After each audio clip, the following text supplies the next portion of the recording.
开始来看，今仔早起10点，鸿海创办人郭台铭正式宣布参选总统。伊讲，伊的参选是为着要整合在野的力量，只有南北两党整合，才有法度选赢。伊嘛强调讲，民意永远是比党意较大。接下来，伊会来全面展开人事，取得参选的资格。针对郭台铭宣布参选，国民党是表示真遗憾，嘛讲若属党内的同志帮郭台铭公开助选，牵涉到危机的问题。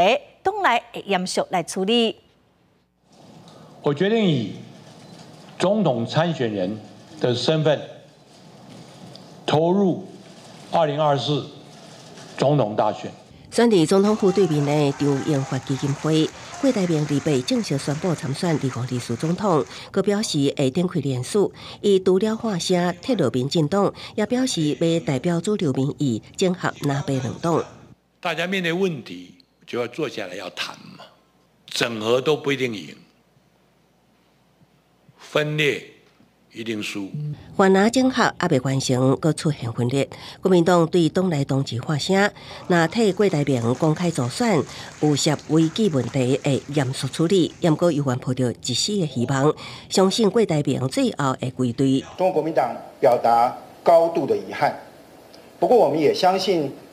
郭台铭创办人一定会和其他我们所有泛蓝的朋友一样，最后还是会归队。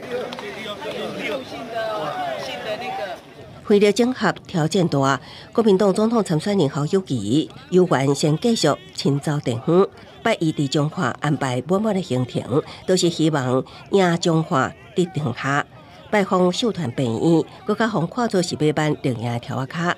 不遗忘任何一个人是每一个人的社会企业责任，也是每一个人最低的一个义务。